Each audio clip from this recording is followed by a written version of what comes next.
Hello everyone. तो चलिए अपन इस वीडियो में एक और रीपर्चेज एग्रीमेंट का एक क्वेश्चन देखते हैं। ठीक है, रीपर्चेज एग्रीमेंट से एक क्वेश्चन अपन ऑलरेडी रिलेटेड कर चुके हैं। वो किसका था? कॉल ऑप्शन का था। ठीक है, यहाँ पर अपन पुट ऑप्शन का एक क्वेश्चन करेंगे। शॉर्ट में एक बार वापस से मैं आपको कंसेप्ट एक बार एक्सप्लेन कर देता हूँ, रीडिंग कर लेते हैं अपन, फिर अपन क्वेश्चन पे चलते हैं। रीपर्चेज एग्रीमेंट का मतलब बहुत ही सिंपल सा मतलब, जैसे कि बोलने से ही हमें पता चल रहा है, रीपर्चेज का मतलब वापस हम रीपर्चेज करेंगे। यानी हमने आज एक चीज़ को सेल करा कस्टमर को, उसको अपन फ्यूचर में क्या करेंगे? रीपर्चेज करेंगे। ठीक है, रीपर्चेज करना बेसिकली एक ऑप्शन होता है, एक राइट होता है। वो एक्सरसाइज हो भी सकता है, वो एक्सरसाइज नहीं भी हो सकता है। ठीक है, किस तरह से हो सकता है रीपर्चेज? एक होता है फॉरवर्ड, दूसरा होता है कॉल ऑप्शन, तीसरा होता है पुट ऑप्शन। फॉरवर्ड और कॉल ऑप्शन की अकाउंटिंग एक तरह से होती है, पुट ऑप्शन की अकाउंटिंग थोड़ी अलग से होती है। ठीक है, फॉरवर्ड का क्या मतलब होता है? Entity sell the asset. भाई सेल तो तीनों में ही होगा सबसे पहले, तभी तो रीपर्चेज होगा।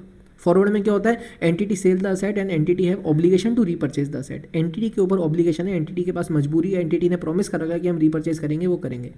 कब करेंगे? कस्टमर जब रीपर्चेज के लिए एक्सरसाइज करेगा तब करेंगे।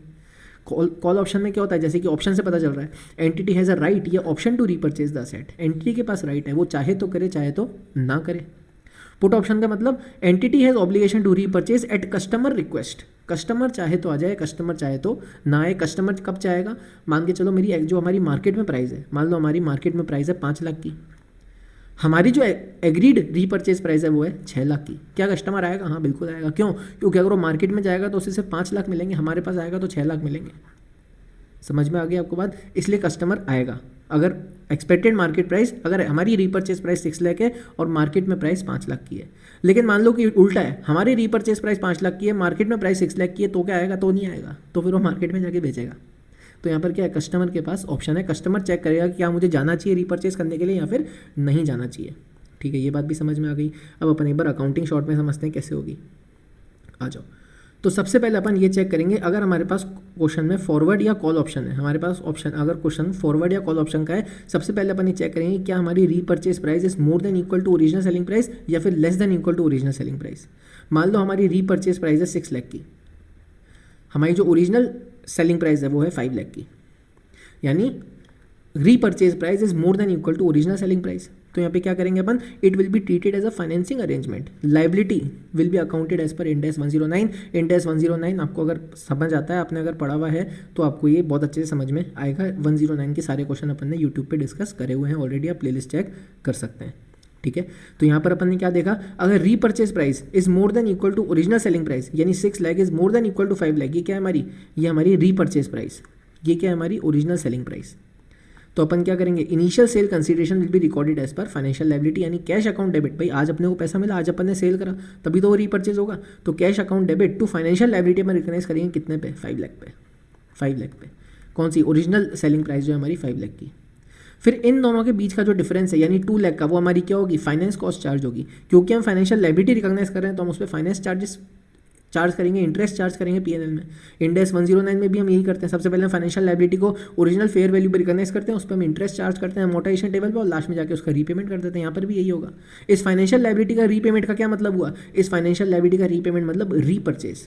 रीपर्चेज का क्या मतलब हुआ? जब मैंने बेचा था तब मेरे को पैसे मिले थे, जब कस्टमर रीपर्चेज करेगा तब मैं क्या करूँगा? उसको पैसे रिटर्न करूँगा, कि मेरी लायबिलिटी है रिटर्न करने की। फाइनेंशियल लायबिलिटी क्या होती है? ऑब्लिगेशन टू पे कैश। समझ में आ गई बात? तो अपन इस फाइनेंशियल लायबिलिटी पे 2 साल तक, जितने भी साल का पीरियड होगा, 1 साल का, 2 साल का, जितना भी, उस पर हम इंटरेस्ट चार्ज करेंगे। यहाँ पर इंटरेस्ट का अमाउंट क्या आएगा? अल्टीमेटली 1 लाख का। तभी तो अपन यहाँ पे finance cost 1 lakh, financial liability 1 lakh, financial liability 1 lakh से बढ़ गई। देखो यहाँ पे क्रेडिट हो रही है, यहाँ पे इनिशियल रिकॉग्निशन हो रहा है, फाइनेंशियल लायबिलिटी इंक्रीज हो रही है फाइनेंस कॉस्ट से। कितना हो गया बैलेंस? 6 लाख का हो गया। 6 लाख क्या है? हमारी रीपर्चेज प्राइस है। अगर वो लास्ट में रीपर्चेज प्राइस एक्सरसाइज होती है तो हम इसको बैंक से पेमेंट कर देंगे रीपर्चेज का, यानी हमने रीपर्चेज कर दिया। When repurchase is done then financial liability will be finished and amount will be paid. यानी कस्टमर हमारे पास रीपर्चेज करने के लिए आ गया कि भाई साहब ये आपका प्रोडक्ट रखो, आप रीपर्चेज कर लो उसको। रीपर्चेज का क्या मतलब होता है? फिर से परचेज कर लिया मैंने बेच करके, तो प्रोडक्ट में रख लूंगा, पैसा वापस दे दूंगा। पैसा मतलब कितना दे दूंगा? रीपर्चेज प्राइस पे कर दूंगा, एग्रीड रीपर्चेज प्राइस। यहाँ पे इस क्वेश्चन में क्या है? हमारी एग्रीड रीपर्चेज प्राइस 6 लाख की। समझ में आ गई बात? तो जब हमने कस्टमर को आज बेचा तो उसने हमको कैश दिया, कैश कितना? 5 लाख का दिया। हमारी एग्रीड रीपर्चेज प्राइस 6 लाख की है। इसको अब ऐसे भी समझ सकते हो कि आज की जो 5 लाख है वो थोड़े टाइम के बाद बढ़ जाएगी वैल्यू। मान लो 1 साल बाद की वैल्यू है वो 6 लाख हो गई, बीच का क्या हुआ? फाइनेंस चार्जेस हुए, टाइम वैल्यू ऑफ मनी। इसको ऐसे भी समझ सकते हो आप। लेकिन अगर repurchase price is less than original selling price तो अपन इसको as a lease agreement record करेंगे। इंड एस 116 के हिसाब से। तो इस केस में अपन क्या करेंगे, मान लो हमारी ओरिजिनल सेलिंग प्राइस 5 लाख की है, ओरिजिनल सेलिंग प्राइस हमारी 5 लाख की है, और जो हमारी रीपरचेज प्राइस है, वो मान लो 2 लाख की है। यानी इसमें क्या हुआ, repurchase price is less than equal to original selling price, यानी इसके बीच का जो डिफरेंस होगा वो क्या होगा, हमारा अनअर्न्ड इनकम। क्या होगी, अनअर्न्ड इनकम। तो सबसे पहले अपन इसमें डिपॉजिट लायबिलिटी रिकॉर्ड करेंगे अप टू रीपरचेज प्राइस यानी 2 लाख, और जो रिमेनिंग अमाउंट होगा हमारा वो क्या होगा, हमारा 3 लाख। टोटल हमें कितने मिले, 5 लाख। ये यहाँ पे ध्यान से समझने की बात है कि अगर हमारी repurchase price is less than original selling price, यानी एक तरह से क्या हो रहा है, रीपरचेज प्राइस कम है, ओरिजिनल सेलिंग प्राइस ज़्यादा है, यानी आज हमने ज़्यादा ले लिया, आज हमने ज़्यादा पैसा ले लिया, हम बाद में उसको कम देंगे, यानी असेट किसके पास है आज, कस्टमर के पास है असेट। मैंने बेचा उसको, उसने मेरे को कुछ पैसा दिया, जब वो मेरे को वापस देगा असेट, मैं उसको रीपरचेज करूंगा, मैं उसको पैसा वापस दे दूंगा। यानी एक तरह से क्या हुआ, मैंने लीज अरेंजमेंट में एंकर हुआ, मैंने लीज पे दे दिया उसको असेट, किसको, कस्टमर को। तो ये जो डिफरेंस हुआ, ये मेरा अनअर्न्ड लीज इनकम हुई, ये मेरी लीज की इनकम हो गई। समझ में आई बात आपको, फील कर पा रहे हो चीज़ को जो मैं कह रहा हूँ आपको। ये क्या हुआ, लीज हुआ, यानी मैंने क्या करा, मान लो मैंने एक प्रोडक्ट कस्टमर को आज बेचा, मैंने बेचा नहीं उसको, मैंने उसको लीज पे दे दिया, वो चाहे तो उसको रख ले, वो चाहे तो मुझे उसको रिटर्न कर दे, रीपरचेज कर ले। तो क्या करेंगे अपन, आज जो हमारा रीपरचेज अमाउंट है उसको अपन as a deposit liability recognise कर लेंगे, रीपरचेज अमाउंट हो, और जो हमारी अनअर्न्ड इनकम है वो हमारी लीज इनकम बन जाएगी ₹3 लाख की, balance income. Over the year हमें क्या हुआ, लीज की इनकम हुई, बट जो लेसर होता है, हम क्या है यहाँ पर लेसर हैं, हमने कस्टमर को असेट लीज पे दे दिया, कस्टमर क्या है, लेसी है, वो हमको लीज चार्जेस दे रहा है, तो ये हमारी अनअर्न्ड इनकम उसने हमको आज ही दे दी, उसने अपने को आज 5 लाख रुपए दिए सेल पे। इसमें से रीपरचेज प्राइस डिपॉजिट लायबिलिटी में कितना चला जाएगा, 3 लाख, जो हमारी रीपरचेज प्राइस है, इतना तो हमें उसको वापस देना ही है। जो 2 लाख उसने हमको और एक्स्ट्रा दिया आज, वो क्या है, वो हमारी अनअर्न्ड लीज इनकम है, जो उसे ओवर द पीरियड जो हमें लेसी देता है। इंड एस 116 में अपन इसको बहुत अच्छे से पढ़ेंगे, आप इसको यहाँ तक के लिए, यहाँ पर अभी इसको आप इतना ही समझो कि अगर उसने हमें कैश दिया आज, तो उसमें से हम up to repurchase price deposit liability में डाल देंगे, और बचा हुआ हमारी अनअर्न्ड लीज इनकम हो जाएगी, और ये lease income over the period हम रिकॉग्नाइज करेंगे, जैसे ऊपर वाले केस में हम फाइनेंस कॉस्ट रिकॉग्नाइज कर रहे थे। ठीक है, ये हो गया अपना कॉल ऑप्शन या फिर फॉरवर्ड एग्रीमेंट। अब मान के चलो ये वही lease income over the period अपन रिकॉग्नाइज करेंगे, और लास्ट में जाके डिपॉजिट लायबिलिटी टू बैंक, यानी जब वो हमारे पास आएगा रीपरचेज करने के लिए, तो यहाँ पर हमारी डिपॉजिट लायबिलिटी में अपने कौन सा अमाउंट डाला था, रीपरचेज प्राइस का अमाउंट जो डाला था अप टू रीपरचेज प्राइस, तो यहाँ पे क्या आ जाएगा, 3 लाख टू बैंक, 3 लाख क्या है हमारी एग्रीड रीपरचेज प्राइस है। देखो अपने एग्जांपल के हिसाब से एग्रीड रीपरचेज, सॉरी 2 लाख, यहाँ पे 2 लाख आएगा, यहाँ पे भी 2 लाख आएगा, सॉरी 3 लाख डिफरेंस था वो में रह गया, 2 लाख। ठीक है, इंड एस 116 में अपन इसको और अच्छे से समझेंगे। यहाँ पर के लिए आप इतना समझ के चलो इसको कि अगर हमारी जो रीपरचेज प्राइस है वो कम है, अगर हमारी रीपरचेज प्राइस कम है ओरिजिनल सेलिंग प्राइस से, तो जो रीपरचेज प्राइस तक का अमाउंट है उसको अपन डिपॉजिट लायबिलिटी डाल देंगे, बैलेंस हमारी लीज इनकम होगी। क्यों, क्योंकि अपन ने यहाँ पर कस्टमर को लीज पे दे दिया सेट, थोड़े टाइम के लिए आप इसको यूज़ करो, अगर आप इसको रिटर्न कर दोगे हमारे पास आके, तो हम आपको जो आपका डिपॉजिट लायबिलिटी का अमाउंट जो हमारे पास बढ़ा हुआ है एज अ डिपॉजिट लायबिलिटी हम आपको रिटर्न कर देंगे रीपरचेज प्राइस। यानी है तो ये repurchase price he, for accounting purpose ये क्या, इसकी क्या फील निकल के आई, इंड एस 116 की फील निकल के आई इसकी। यानी एज अ सब्सटेंस देखो फॉर्म तो इसका रीपरचेज का है, यानी एग्रीमेंट क्या हुआ कि हम इसको रीपरचेज करेंगे, लेकिन एज पर इंड एस पर अकाउंटिंग पर्पस ही क्या चीज़ हुई, ये इंड एस 116 हुई। क्या मान के चला कि अपन ने कस्टमर को असेट लीज पे दे दिया, कस्टमर अपने को क्या करेगा, वो लेसी हो गया। लेसी क्या करता है, लीज चार्जेस हमको पे करता है, वो अपने को आज ही एडवांस में मिल गए, कितने, 3 लाख रुपीज़ के, 3 लाख रुपीज़ के। जब तो अपन इसको over the income unearned lease income क्यों मानने में बोला, अनअर्न्ड लीज इनकम मैंने अर्न नहीं करी, अर्न तो मेरे को इस पीरियड में होगी, वो कितने की होगी, टोटल 3 लाख की, और 2 लाख का हमारा रीपरचेज प्राइस, जो मैं उसको डिपॉजिट लायबिलिटी में मैंने डाला मैं उसको वापस दे दूंगा, सिंपल। ठीक है, अब आते हैं अपन पुट ऑप्शन पे। पुट ऑप्शन का मतलब कस्टमर के पास ऑप्शन है, अगर कस्टमर को मान लो कि हमारी जो मार्केट प्राइस है, मान लो 1 साल का पीरियड था, 1 साल के बाद मार्केट में जो प्राइस है हमारे प्रोडक्ट की वो है 3 लाख की। एक मिनट यहाँ पे, एक सेकेंड, मान लो जो हमारे हमारे प्रोडक्ट की जो मार्केट में प्राइस है वो है मान लो 3 लाख की, हमारी एग्रीड रीपरचेज प्राइस है 5 लाख की। क्या कस्टमर आएगा हमारे पास, हाँ क्यों आएगा, क्योंकि मार्केट में जाएगा तो उसको 3 लाख मिलेंगे बस, हमारे पास आएगा तो 5 लाख मिलेंगे। यही मान लो उल्टा हो, हमारी रीपरचेज प्राइस एग्रीड 3 लाख की है, मार्केट में 5 लाख की है, तो आएगा हमारे पास, नहीं आएगा। क्यों नहीं आएगा, वो मार्केट में जाएगा उसको 5 लाख मिलेंगे, यहाँ पे आएगा तो 3 लाख ही मिलेंगे। Does customer have significant economic incentive to exercise the right as it is probable that the customer will come? यानी repurchase price is more than equal to expected market price, ऐसा है क्या? हाँ ऐसा है। तो अपन क्या करेंगे, फॉरवर्ड और कॉल ऑप्शन चेक करेंगे। यानी ऊपर वाला अपन अगर मान लो यहाँ पे repurchase price is more than equal to expected market price है, अपन ने चेक करा कि हाँ ये स्टेप 1 फुलफिल हो रहा है, फिर अपन ये चेक करेंगे। क्या चेक करेंगे? क्या repurchase price is more than equal to original selling price या repurchase price is less than equal to original selling price. यानी अल्टीमेटली अकाउंटिंग यही वाली होगी जो अपन ने अभी समझी। तो यहाँ पर अपने को क्या देखना है पुट ऑप्शन में कि कस्टमर आ सकता है या नहीं। कस्टमर आ सकता है नहीं, expected market price repurchase price से कम होगी या ज़्यादा होगी।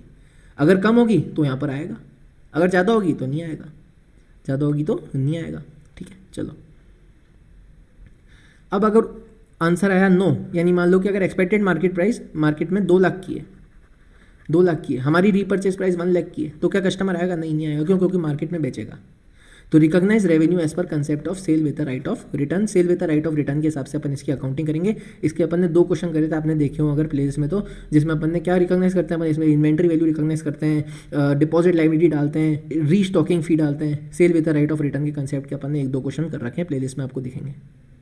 ठीक है, अब अपन ने ऊपर जितने भी केसेस पढ़े अभी तक रीपर्चेज के, उसमें अपने को ये पता है कि वो आ सकता है कस्टमर रीपर्चेज करने और नहीं भी आ सकता है। आएगा तो अपन क्या करेंगे, फाइनेंशियल लायबिलिटी से बैंक से पेमेंट कर देंगे। यहाँ पर देखो अगर वो आता है तो यहाँ पे क्या करेंगे, अगर हमारे पास फाइनेंशियल लायबिलिटी का केस है तो फाइनेंशियल लायबिलिटी टू बैंक कर देंगे, पैसे दे देंगे उसको। अगर वो इस केस में अगर वो आता है तो क्या डिपॉजिट लायबिलिटी टू कैश या बैंक कर देंगे। भाई ये भी तो हो सकता है वो नहीं आए, जरूरी थोड़ी हमेशा आएगा। तो अपन क्या करेंगे, टू रेवेन्यू सेल्स में रिकॉग्नाइज कर लेंगे, ऊपर भी टू रेवेन्यू। भाई यहाँ पर अपने पेमेंट तो करना ही नहीं पड़ रहा है, रीपर्चेज हो ही नहीं रही, तो क्या करें फाइनेंशियल लायबिलिटी के बैलेंस का, क्या करूँ मैं इस फाइनेंशियल लायबिलिटी के बैलेंस का, इसको रेवेन्यू रिकॉग्नाइज कर लो, सिंपल, टू सेल्स। तो वही लाइन मैंने यहाँ पे नीचे लिख रखी है।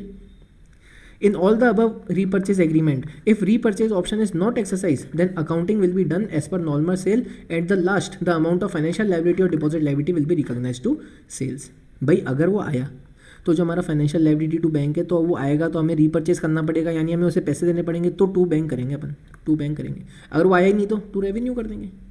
सेम डिपॉजिट लायबिलिटी में, डिपॉजिट अगर वो आया तो करेंगे टू बैंक, अगर वो नहीं आया टू रेवेन्यू सेल्स में ट्रांसफर कर देंगे उसको। अपन नॉर्मली क्या करते हैं, यही तो करते हैं अपन ने, जहाँ जहाँ रिकॉग्नाइज करी डिपॉजिट लायबिलिटी, इतने सारे अपन ने रेवेन्यू में क्वेश्चन करे थे उसके कि आज अपन डिपॉजिट लायबिलिटी में ट्रांसफर कर रहे हैं।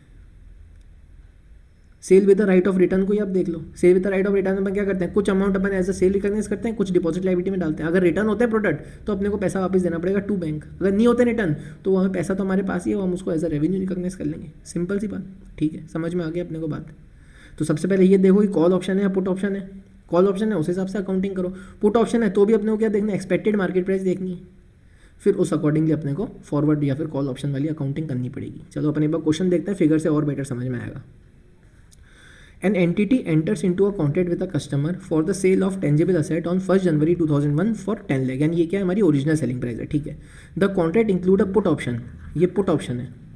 Contract include a put option that gives customer right to sell the asset for 9 lakh on और बिफोर 31 दिसंबर 2001, यानी ये क्या है, हमारी रीपर्चेज प्राइस है। ये पेन चल नहीं रहा, ये हमारी क्या है, रीपर्चेज प्राइस है। The market price of the such goods expected to be 7,50,000। अब देखो यहाँ पर क्या है, हमारी यहाँ पर देखो क्या है, हमारी रीपर्चेज प्राइस है 9 लाख की, एक्सपेक्टेड मार्केट प्राइस है 7,50,000 की। तो क्या कस्टमर हमारे पास आएगा? हाँ आएगा ना, क्यों नहीं आएगा, बिल्कुल आएगा। अगर वो हमारे पास आता है तो उसको 9 लाख मिलेंगे, अगर वो मार्केट में जाता है तो उसको सिर्फ 7,50,000 ही मिलेंगे, तो हमारे पास आएगा? हाँ आएगा। तो यानी कौन सा केस लग रहा है इसमें पुट ऑप्शन का? फर्स्ट वाला केस, फर्स्ट वाला केस। ये देखो ये रहा, दस customer have a significant economic incentive, yes he has a significant economic incentive, yes repurchase price is more than expected market price. ये देखो रीपर्चेज प्राइस कितनी है, रीपर्चेज प्राइस 9 लाख की, yes it is more than the expected market price of 7,50,000, यानी वो आएगा। अब check करते हैं अपन नेक्स्ट स्टेप। ये अपने को समझ में आ गया कि हाँ वो आएगा, और रीपर्चेज प्राइस जो है इसमें देखो, जैसे मैंने इसमें लिख रखा है, तो नीचे पढ़ लेते हैं अपन, बेकार में और टाइम लगेगा नहीं। तो ये आ गया। Current case relate to put option provision of Ind 115 because customer is right to asset sale for ₹9 lakh on और before 31 December 2001। Sale consideration 10 lakh का जो हमें आज मिला, रीपर्चेज प्राइस 9 लाख की, market price expected 7,50,000। Here repurchase price is more than expected market price, so accounting will be done as per forward या call option. यही तो अपन ने ऊपर पढ़ा था, ये देखो। If the answer is yes, do accounting as per forward या कॉल ऑप्शन। चलो अब अपन चेक करते हैं फॉरवर्ड या कॉल ऑप्शन में। अब जो रीपर्चेज प्राइस है is less than sale consideration, यानी हमारा कौन सा केस लग जाएगा फर्स्ट वाले में, repurchase price is less than sale consideration, यानी यानी यानी ये वाला लीज वाला कंसेप्ट इसमें लगेगा। क्यों? क्योंकि हमारी रीपरचेज प्राइस जो है less than original sale consideration 9 lakh is less than 10 lakh, 9 lakh is less than 10 lakh. तो अपन क्या करेंगे, डिपॉजिट लाइबिलिटी और balance unearned income. Here repurchase price 9 lakh is less than sale consideration 10 lakh, so it will be treated as lease agreement and 9 lakh will be treated as deposit liability and difference of 1 lakh will be lease income over the period. तो सबसे पहले अगर अपना put option का case है तो अपने देखना है कि क्या कस्टमर के पास इंसेंटिव है, फायदा है उसको अपने पास आने में। अगर फायदा है तो अपन कॉल ऑप्शन वाली अकाउंटिंग चेक करेंगे। फिर अपन ये चेक करेंगे कि जो रीपरचेज प्राइस है वो less than equal to selling price है, रीपरचेज प्राइस जो है वो more than equal to selling price, जैसे अपन नॉर्मल यूज़ में करते हैं। अगर इंसेंटिव ही नहीं है तो अपन क्या करेंगे, sale with right of return की अकाउंटिंग कर देंगे। समझ में आ गया आपको बात? मैं उम्मीद कर रहा हूँ क्वेश्चन आपको समझ में आ गया होगा। बस ये ध्यान रखना क्वेश्चंस में सबसे पहले देखना कॉल है या पुट है। कॉल है उस अकॉर्डिंग चेक करना, फिर रीपरचेज प्राइस और रीपरचेज प्राइस और सेलिंग प्राइस को कंपेयर करना। अगर पुट ऑप्शन है तो सबसे पहले रीपरचेज प्राइस और एक्सपेक्टेड मार्केट प्राइस को कंपेयर करना, फिर उसके कंपैरिजन के हिसाब से अपन वापस बाद में रीपरचेज प्राइस और सेलिंग प्राइस को कंपेयर करेंगे। ठीक है, नोट्स आपको ये सारे जो नोट्स हैं ये टेलीग्राम चैनल में मिल जाएगी आपको, PDF सब्सक्राइब कीजिएगा, सपोर्ट कीजिएगा। Thank you so much.